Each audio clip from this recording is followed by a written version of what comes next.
What's going on YouTube, man? It's your boy Diz. Welcome back to my channel. Today we're reacting to the top 10 scariest places in the world, man. I don't know why I feel like looking at something scary today, I just do.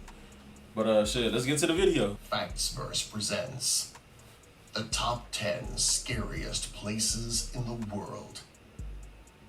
Number 10. The abandoned coal washing plant. Known as La Verre de Charbon in French, the abandoned... Before we go any further, stuff like this don't scare me. It's just eerie. Like, can you imagine being there alone and like just seeing or hearing something that you know ain't nobody supposed to be there with you? Like, things like that throw me off. But just looking at this, it ain't scary. The washing plant is simply out of this world. Designed for the purpose of processing and washing coal that was produced in area mines and cycled through this industrial park, it had experienced a fire years ago, That shit big leaving as behind hell. a metallic skeletal remain that defies logic.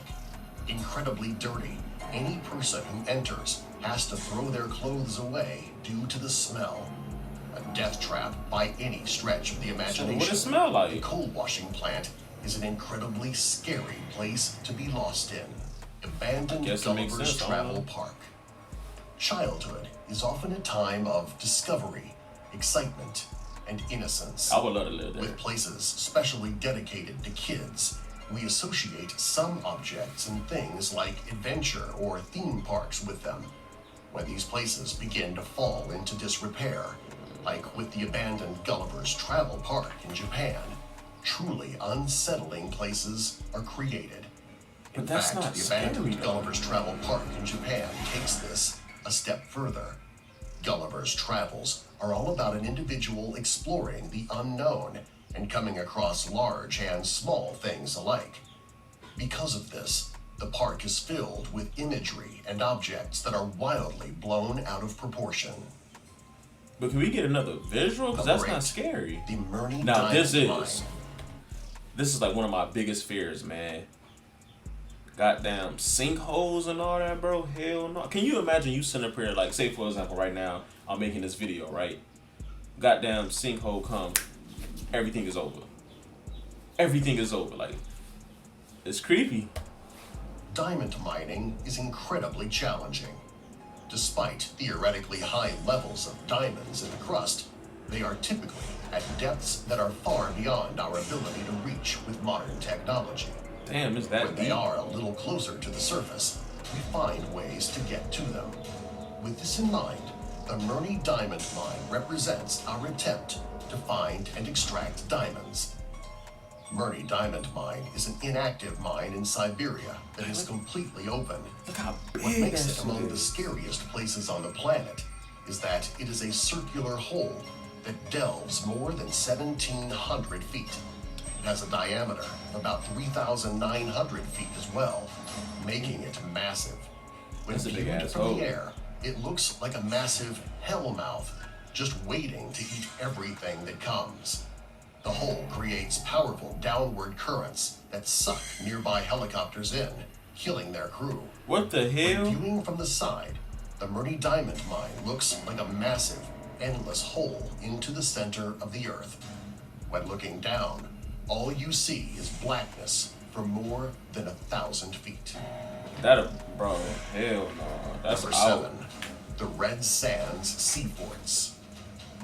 The Red Sands Seaports are located in the River Thames and exist to spy and report on enemy fleet movement during World War II. The first line of defense against an imminent attack, those on the Red Sands Seaports had the grave task of reporting an attack they would probably not survive. Abandoned and remaining in place to this day, the Red Sands Seaports are eerie testaments to our past. The Red Sands Seaports rise from the water like rotting monsters. Raised in the air by metal supports that look like spindly legs, the Red Sands Seaports are ominous sentinels. Habitats for squatters and recluses alike, the Red Sands Seaports are all but forgotten. Yeah, I couldn't do that. Number 6. Oh. Shishang Underwater City.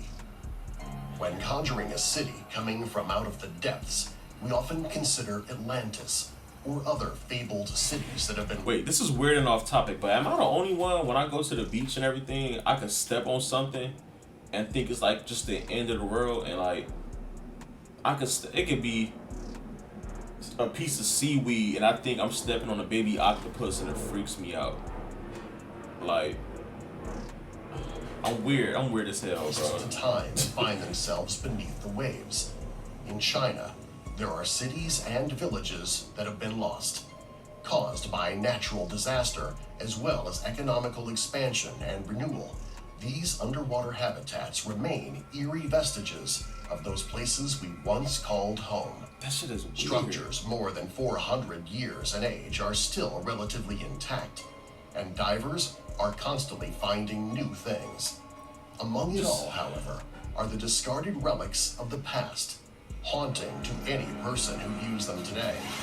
Whether you see it in pictures or explore it firsthand, there is a haunting quality about the place that makes it one of the scariest places on the planet.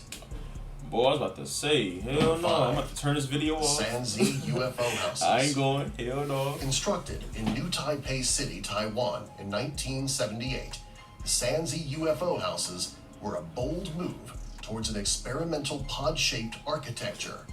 Quickly becoming a ghost town after being considered cursed, the Sanzi UFO houses remained for decades as derelict reminders of a failed architectural plan. But that's not creepy. This increased its popularity as an unofficial tourist destination, which also led to more accidents and deaths over time.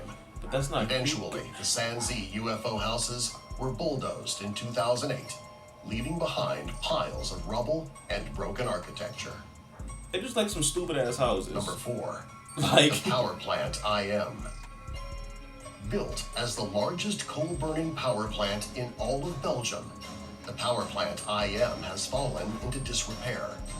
Since its construction in 1921, the power plant IM has a haunting architecture that gives off like combines the massive Sunset vibes. industrial machines with brick and mortar construction. The end result is this abandoned landscape in vast expanses of interior and exterior space that defy imagination. Domed ceilings overlook pits and holes that disappear into the darkness. Number 3. The Willard Asylum. The Willard Asylum for the Chronic Insane stands as a testament to the terrible practices that occurred in some mental institutions up until the past few decades. Located in upstate New York, I would love to go just to go see an old ass asylum, you know? Like, just go get a few of my friends, we go out late night and just vlog like everything that goes on up in there. Like, that'd be dope. I just might do that one day. I always wanted to, at Asylum least. has been abandoned for a long time, creating an additional look of neglect. Especially around Old Halloween pieces of time. furniture, medical equipment, and Come on even now. suitcases abandoned when the place was closed are strewn about. The atmosphere that the Willard Asylum has is among the creepiest in the world. Number 2. The Orpheus Auditorium. Beloved by a few and forgotten by most, the Orpheus Auditorium stands today as an abandoned auditorium and theater space in New Bedford, Massachusetts. With construction finishing on the date that the Titanic sunk, it would remain in operational use until the late 1950s, when it was closed down for good. With no work done to it since then, the Orpheus Auditorium remains as a haunting space that is incredible to see. I wonder why when they close stuff down, they don't just open it up to the homeless. Bro, you know how many people you could fit up in here, man? Niggas would go crazy, kid. Number 1.